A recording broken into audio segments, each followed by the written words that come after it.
Hi, Nine. So I got a request for a couple of the homework questions from last Thursday's work. The first one that someone asked for was page 448, number 10. This is the question. The frustum of a cone is the part that remains after the top portion has been removed by making a cut parallel to the base. Calculate the surface area of this frustum to the nearest square meter. So here we would have a cone, and then when you just lop off the top part, this blue part that's left is called a frustum. So there are no formulas for the surface area of a frustum, but what we do know is it is a cone. So if we take a look at it, we know that the surface area has to be this little circle up top here. It has to include this big circle at the bottom, and then it has to include this lateral surface. And we know the formula for the area of a circle, so we can find those, but this is the part that gives us a bit of trouble. But what we do know is that, sorry, if we find the lateral surface area of the big cone, and then we find the lateral surface area of the small cone, and we subtract them, then what we would be left with is the lateral surface area of the frustum. So that's how we are going to approach this problem. Now, it says calculate the surface area to the nearest square meter. So in order to get the answer that's in the back of the textbook, what you have to do is at every step of the way, you are going to round to the nearest meter or square meter. And also to get the answer that's in the back of the textbook, you need to use 3.14 for pi. So let's go ahead and get started on that. Okay. All right, so I managed to somehow replicate the shape that was on the question right here. So we have the small cone and we have the big cone.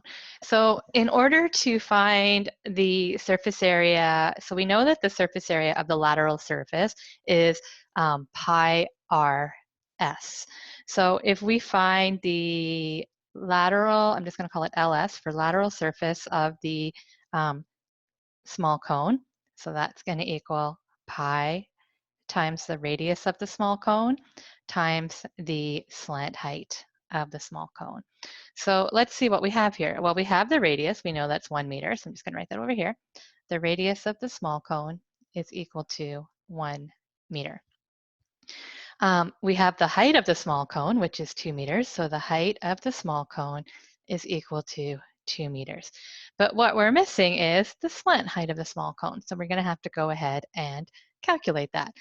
So in order to calculate the slant height of the small cone, so the slant height of the small cone, we know that we can use the Pythagorean because we have a right angle triangle. So we know that the hypotenuse squared is equal to the sum of the other two sides squared. So in this case, the hypotenuse is the slant height. So the slant height squared is equal to 1 squared plus 2 squared. So that's equal to 1 plus 4 or 5. So that's the slant height squared. So in order to find the slant height, I need to take the square root of 5. So I'm going to pull my little calculator over here. And so if I do the square root of 5, I get 2.236, but we've been asked to round to the nearest meter. So 2.2, when I round, because that's not 5 or more, it's going to stay at 2. So it's going to become 2 meters. So it's approximately equal to 2 meters. All right, so then now I can calculate the lateral surface area of the small cone. So my lateral surface area of the small cone is going to equal pi times the radius of the small cone times the slant height of the small cone. So that's going to be pi times the radius, which is 1, times the slant height, which is 2. So again, I'll bring over my little calculator and I do 2 times 1 times 3.14, which I'm using for pi, is equal to 6.28.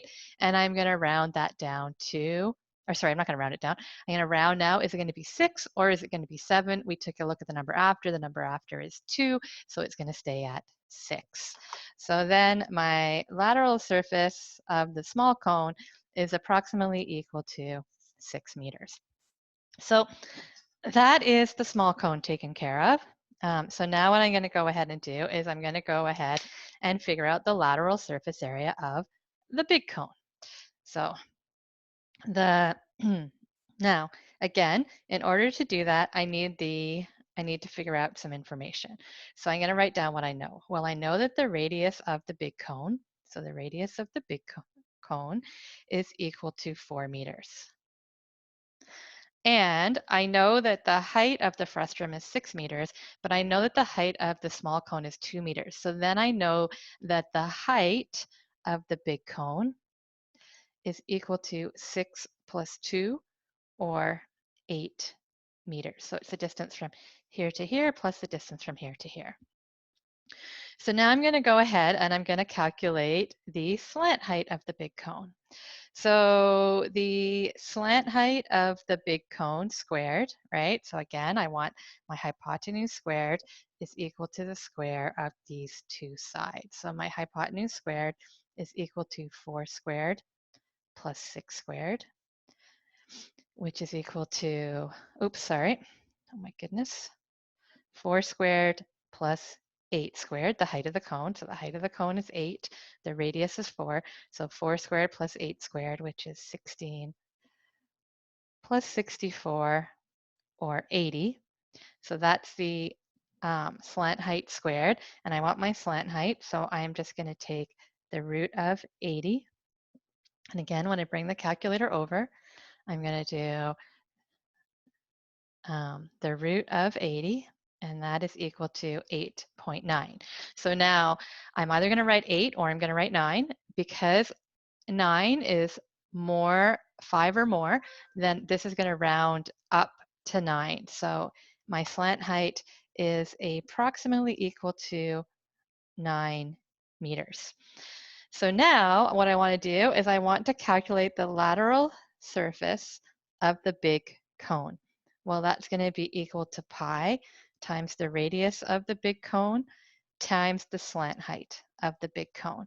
So that's going to equal pi times my radius, which is 4, times my slant height, which is approximately 9. So I get 36 pi. And when I plug that all into my calculator, so 36 times pi, I get 113. If I look at the number after, it's not bigger than 5, so it stays at 113. So that's approximately equal to 113. So based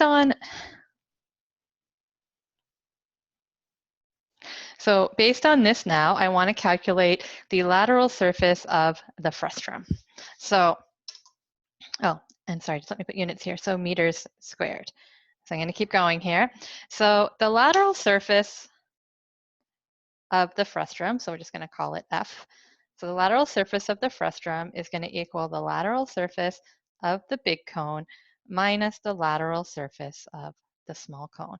So that's going to equal 113 minus 9, which equals 100, and 4 meters squared.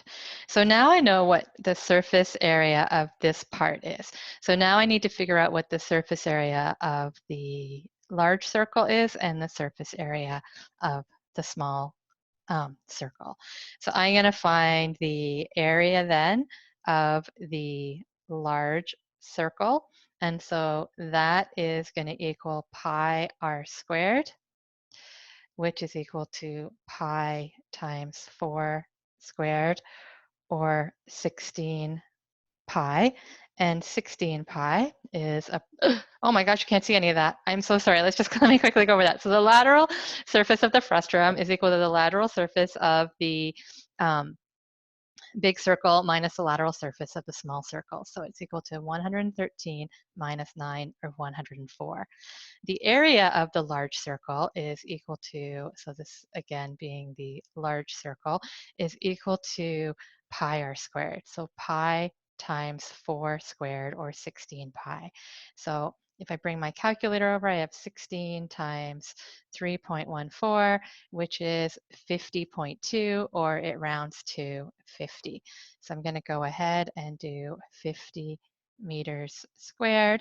And then the area of the small circle is again pi r squared. And so that's equal to pi times 1 squared, which is equal to pi, which is approximately equal to 3 meters squared. So now if I want to add all of those up, I get the, I can say that the surface area of the frustum is equal to the lateral surface of the frustum plus the area of the large circle plus the area of the small circle, which is equal to 104 plus 50 plus 3, which is equal to 157 meters squared. Hope that helps.